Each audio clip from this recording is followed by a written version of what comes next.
Bismillahirrahmanirrahim. Assalamu alaikum students. I welcome you all to a lecture number 71 of mathematics for grade 9. आज के lecture में हम 11.5 theorem start करेंगे. इससे पहले पैरेलल एंड परपेंडिकुलर लाइंस की बात हो रही है. Two lines that do not intersect and are coplanar are parallel lines. ऐसे दो लाइन जो एक दूसरे को कभी भी इंटरसेक्ट ना करे, चाहे आप किसी भी साइड पर उसको एक्सटेंड कर ले और वो एक दूसरे को इंटरसेक्ट ना करे, तो वो पैरेलल लाइंस कहलाते हैं. कोप्लेनर का मतलब है कि वो एक ही प्लेन पर लाई कर रहे हों. If two lines intersect to form a right angle, अगर दो लाइन एक दूसरे को इंटरसेक्ट कर रहे, इस तरह इंटरसेक्ट कर रहे हैं कि उनके दरमियान राइट एंगल बन रहा है, 90 का एंगल, तो वो परपेंडिकुलर लाइंस कहलाते हैं. 11.5 थ्योरम का स्टेटमेंट है कि if 3 or more parallel lines, 3 या 3 से ज़्यादा parallel lines make congruent intercepts, उनके इंटरसेप्ट्स कॉन्ग्रुएंट हो on a transversal, they also intercept congruent segment on any other line that cuts them, तो वो किसी और लाइन पर भी कॉन्ग्रुएंट इंटरसेप्ट बनाएंगे. मीन्स के ये तीन ए बी सी डी और ई एफ जो है, ये तीन पैरेलल लाइंस है. अगर एक्स एल जो है, एक्स एल इन पर एक ट्रांसवर्सल है, तो ये जो एन पी है और एम एन है, ये कॉन्ग्रुएंट होंगे. ये जो इन्होंने कहा है कि कॉन्ग्रुएंट इंटरसेप्ट, तो ये इसकी बात हो रही कि M N is congruent to N P.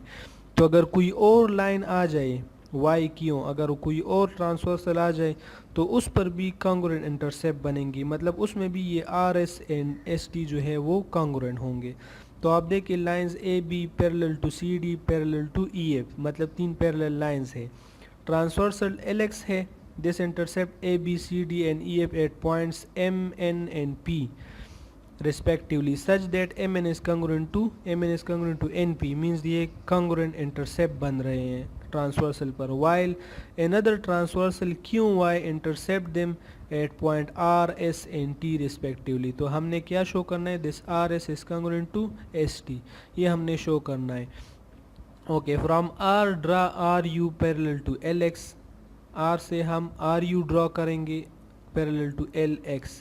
इस एल एक्स लाइन के पैरेलल आर यू ड्रॉ कर लें, और इसी तरह इसी पैरेलल एल एक्स के पैरेलल जो है एस पॉइंट से एस वी ड्रॉ कर लें.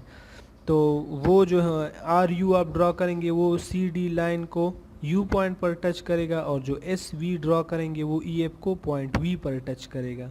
तो ये बात इन्होंने लिखी है, which meet C D at U and from S draw R V parallel to L X which meet E F at V as shown in the figure. Label the angles 1 2 3, ये 1 ये 2, ये वाला एंगल 3 और ये वाला angle 4. Okay, आगे इसमें आप देखिए as R U is parallel to L X, अभी हमने कंस्ट्रक्शन की है. So A B is parallel to C D, already given है, ए बी और सी डी पैरेलल है और आर यू और एल एक्स पैरेलल है. तो ये जो एम आर यू एन है, ये एक पैरेललोग्राम बना, क्योंकि ये साइड इस साइड के पैरेलल है और ये साइड इस साइड के पैरेलल है, पैरेललोग्राम बना. तो इसलिए ये साइड और ये साइड कॉन्ग्रुएंट होंगे. M N is congruent to R U, तो ये आर यू और एम एन कॉन्ग्रुएंट हो जाएंगे. इसी तरह ये नीचे भी एक पैरेललोग्राम बनेगा, क्योंकि ई एफ और सी डी कॉन्ग्रुएंट है, और इसी तरह हमने एस वी जो है वो एल एक्स के पैरेलल ड्रॉ किया है, तो एन पी और एल एस वी भी पैरेलल होंगे, तो ये पैरेललोग्राम होगा. तो उसी वजह से ये जो एन पी है वो कॉन्ग्रुएंट होगा एस वी के. तो ये आगे हम यहाँ पर अभी डिस्कस करेंगे. जब ये दोनों पैरेलल है तो M N U R parallelogram है, अभी मैंने आपको दिखा भी दिया. तो M N is congruent to R U, opposite side of parallelogram are congruent. Similarly ये दूसरे वाले में जो मैंने आपको दिखाया नीचे वाले में, उसमें एन पी और एस वी कॉन्ग्रुएंट हो जाएंगे. ये दो इक्वेशन है, लेकिन एम एन जो है वो एन पी के कॉन्ग्रुएंट है.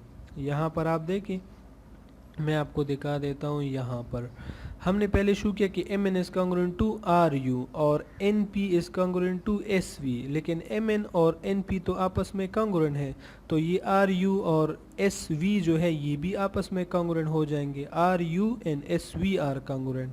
अब यहाँ पर आप देखें नेक्स्ट में हम ये ट्राइंगल्स लेंगे, तो ये देखें R U and S V, R U and S V are parallel, ये पैरेलल भी होंगे क्योंकि दोनों एस एल एक्स के पैरेलल है.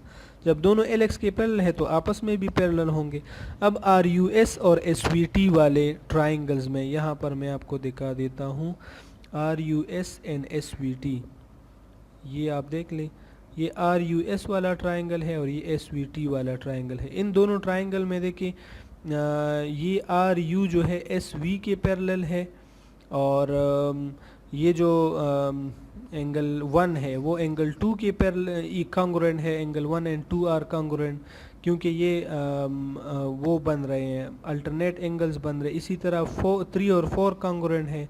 तो यहाँ पर आप देख सकते हैं, इधर इन्होंने लिखा है ये आप देख लें, 1 and 2 are congruent corresponding angle है। हाँ, 3 और 4 भी करस्पॉन्डिंग एंगल है, वो भी कॉन्ग्रुएंट होंगे। तो साइड एंगल की वजह से दोनों ट्राइंगल कॉन्ग्रुएंट हो जाएंगे।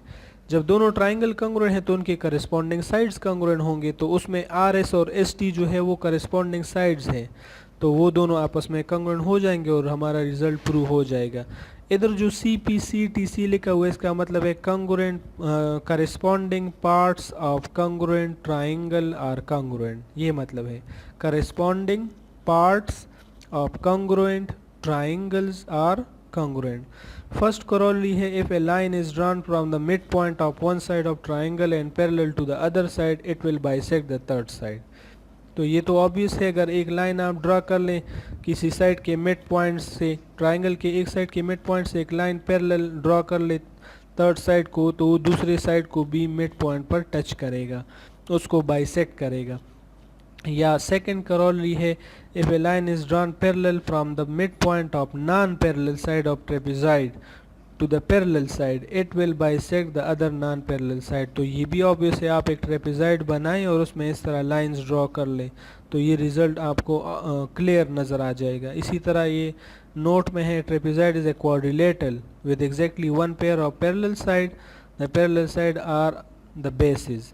ट्रेपेजॉइड जो है क्वाड्रिलेटरल का एक शेप है, उसमें पैरेलल साइड होते हैं दो, और वो दो पैरेलल साइड ऊपर नीचे होंगे, मतलब वो बेस बनाएंगे।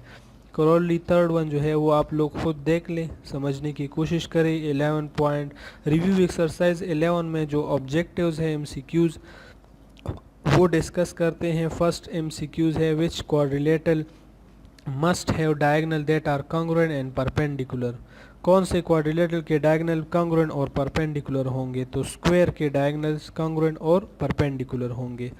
रोम्बस के परपेंडिकुलर होते हैं लेकिन कॉन्ग्रुएंट नहीं होते, और पैरेललोग्राम के ना कॉन्ग्रुएंट होते ना परपेंडिकुलर। इसी तरह ट्रेपेजॉइड की भी। How many quadrilateral equilateral triangle can be made by joining the mid points of sides of an equilateral triangle.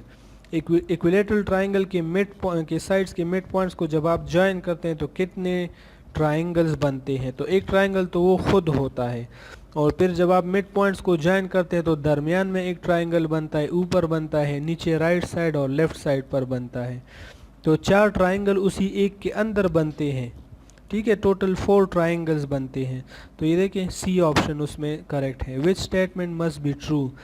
If a parallelogram is not a rectangle then it is not a square. अगर एक parallelogram rectangle नहीं है तो वो एक square नहीं होगा।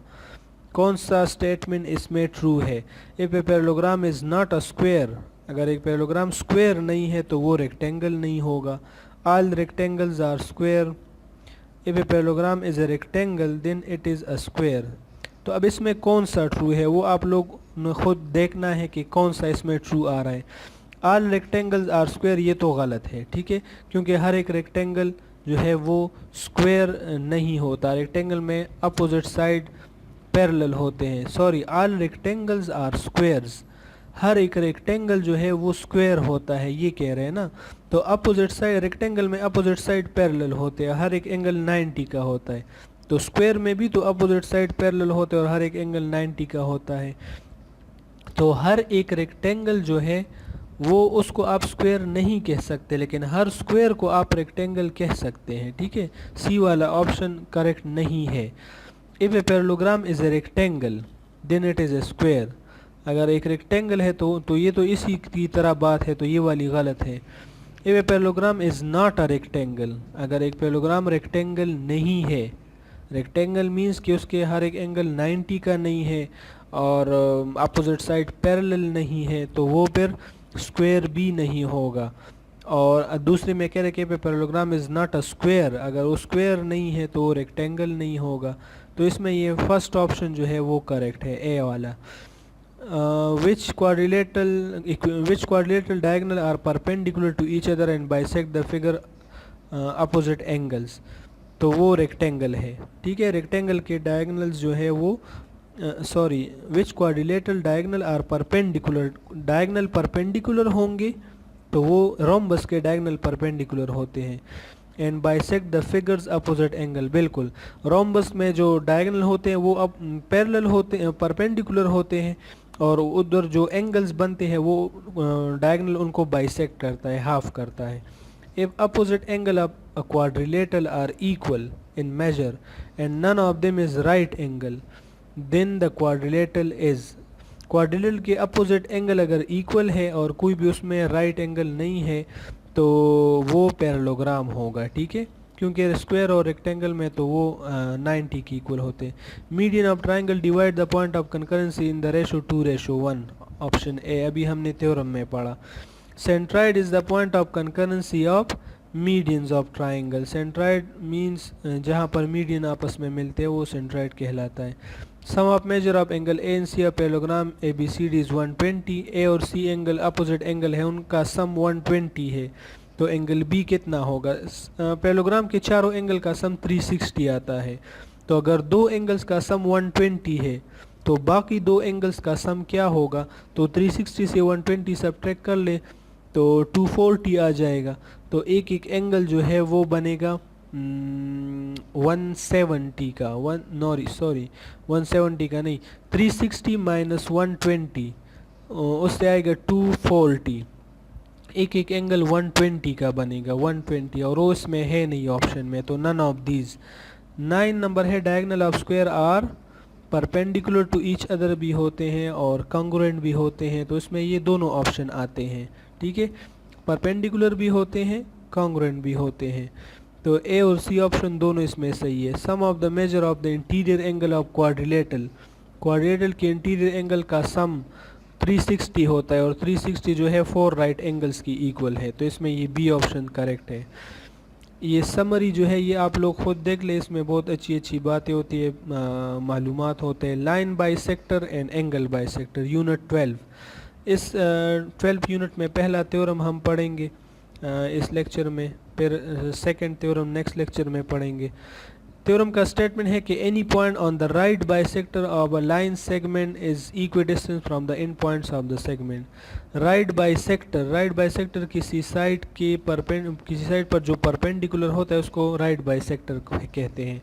A B एक साइड है, एम एन उसका राइट बाइसेक्टर है, तो इसी एम एन पर एक पॉइंट पी है, हमने ये शो करना है कि पॉइंट पी ए और बी से इक्वल डिस्टेंस पर है, मीन्स कि P A and P B are congruent. A line MN intersects the line segment AB at the point R such that MN is the right bisector of AB which cuts AB at point R. Let P be any point on MN. अब क्या करना है, join P to A and B, तो ये एक triangle PAB बन गया। अब हमने शो ये करना है P is equidistant from AB, means कि PA is congruent to PB। तो अब आप देखिए PRA और PRB इन दोनों ट्राइंगल्स में, PRA ये वाला ट्राइंगल है, PRB ये वाला, इसमें AR और BR कॉन्ग्रुएंट है, क्योंकि R इनका मिड पॉइंट है तो इसलिए AR और BR कॉन्ग्रुएंट होंगे, और PR जो है दोनों में कॉमन है, और 1 और 2 एंगल दोनों 90 के, क्योंकि इस पर परपेंडिकुलर है, तो ये साइड ये एंगल और ये साइड कॉन्ग्रुएंट हो गए, इस साइड इस एंगल और इस साइड के, तो साइड एंगल साइड की वजह से दोनों ट्राइंगल कॉन्ग्रुएंट हो जाएंगे। जब ट्राइंगल कॉन्ग्रुएंट होंगे तो PA और PB कॉन्ग्रुएंट होंगे, क्योंकि these are the corresponding side of congruent triangle. तो जब PA PB की इक्वल है तो it means that P is equidistance from A and B। Since P is arbitrary, हमने तो P कोई पॉइंट लिया है ना, वो इसी MN पर कहीं पर भी हो सकता है। P is arbitrary, so any point taken on MN will be equidistant from A and B। ठीक है, तो ये हमारा 12.1 थ्योरम था। इंशाल्लाह नेक्स्ट लेक्चर में हम 12.2 थ्योरम स्टार्ट करेंगे, 12.2 एंड 12.3। ये 12.2 थ्योरम जो है ये 12.1 का अपोजिट है, ठीक है।